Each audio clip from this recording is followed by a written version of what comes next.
Fíjense, ahora sí se nos juntó el hambre con las ganas de comer. Tras la pandemia de COVID-19 y el conflicto bélico entre Ucrania y Rusia, el Fondo Monetario Internacional prevé un año difícil, más difícil, pero descartó por ahora una recesión global. Mi respuesta es no, no en este momento. No significa que esté descartada. Rebajamos nuestras proyecciones de crecimiento para este año en abril para 143 países. Eso es el 83% del PIB mundial. Y desde entonces, en un corto periodo de tiempo, similar al clima de aquí de Davos, el horizonte se ha oscurecido. Bueno,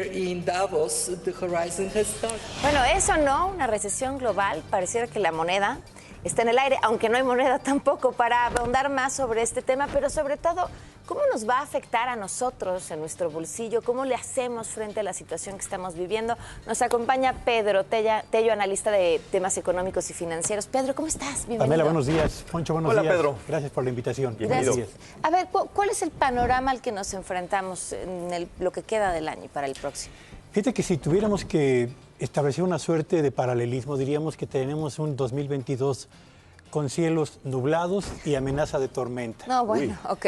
Y nosotros como individuos tenemos un paraguas lo suficientemente pequeño como para cubrir lo estrictamente necesario, pero lo suficientemente insuficiente para poder asegurarnos la tranquilidad de no terminar empapados.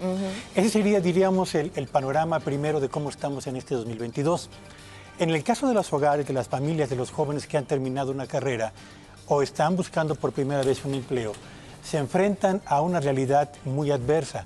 En las familias, las amas de casa se dan cuenta de que el recurso, el dinero que tienen para comprar los productos que deben llevar a la mesa, para garantizar un nivel de vida digno a los integrantes del núcleo familiar, ya no les alcanza.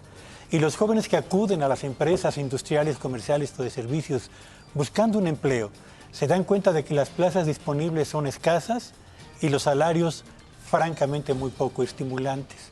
Los empresarios, por su parte, se dan cuenta de que los productos que tienen en bodega para vender no los pueden desplazar porque reciben cada vez menos pedidos del comercio y los comerciantes se encuentran con que hay productos que tienen en stand y no los pueden desplazar porque los consumidores están comprando menos. Así que estamos frente a una cadena de eventos que empiezan desde el núcleo familiar, se extienden al interés de los jóvenes por tener un empleo, se amplifica con los empresarios que no pueden vender y termina por afectar las posibilidades de crecimiento económico, de bienestar de un país como México, tan ávido de buenas noticias, pero tan afectado por el acecho de la inflación y la crisis, digamos, que prevalece a escala mundial. Ustedes los expertos, ya nos dijiste que está el cielo nublado y que vienen tormentas, pero ¿cuándo saldrá el sol? Yo diría, acudiendo a una frase muy gastada, pero muy certera, que predecir siempre es un ejercicio muy complicado, sobre todo cuando intentamos hacerlo hacia el futuro. Yo diría solamente a manera de ejemplo que en el año 2008, el 15 de septiembre del 2008, mientras aquí estábamos celebrando las fiestas patrias, en Estados Unidos tenía lugar una reunión entre el secretario del Tesoro y los más importantes empresarios de aquel país para determinar de qué forma se iba a anunciar al mundo el inicio de lo que entonces fue la crisis inmobiliaria más grande de la historia. Esa crisis, que empezó en el 2008, llegó hasta el año 2018 sin haber terminado. Y todavía no salíamos de una crisis y nos cae la pandemia. Ahora la pregunta es, ¿cuándo vamos a salir de esto? Yo diría, francamente, el panorama para tratar de establecer un pronóstico certero es, diría yo, lo suficientemente nublado como para tomar un riesgo de esa naturaleza. Bueno, pero tenemos que resistir y finalmente aquí estamos. ¿Cómo lo hacemos?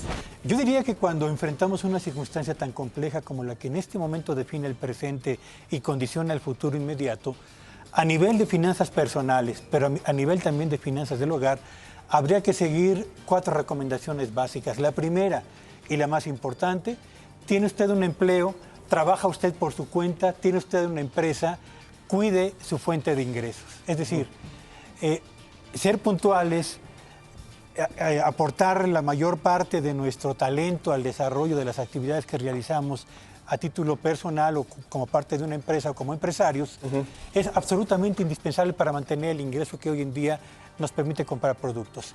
Si tenemos la certeza de conservar el empleo y la fuente de ingresos, el siguiente paso es administremos inteligentemente nuestro gasto. Y eso significa solamente hacer 2 listas.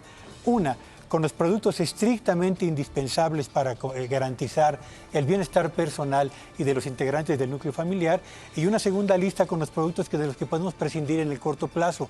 ¿Para qué? Para forjar un pequeño fondo de ahorro que nos permita hacer frente a alguna eventual emergencia económica.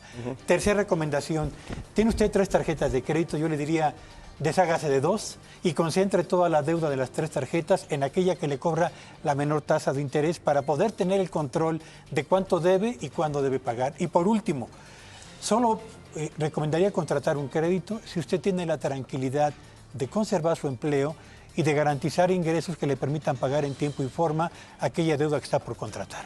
Pedro Tello, pues muchísimas gracias. La verdad es que, pues sí, no nos das muy buenas noticias, pero pues regálanos una sonrisa, aunque sea, ¿no? Pues sí, pues así es, porque si no está de la fruta, mi querido Pedro. Muchísimas gracias por la visita. Gracias por la invitación. Muchas gracias. Buenos días. Muchas gracias, muy útil.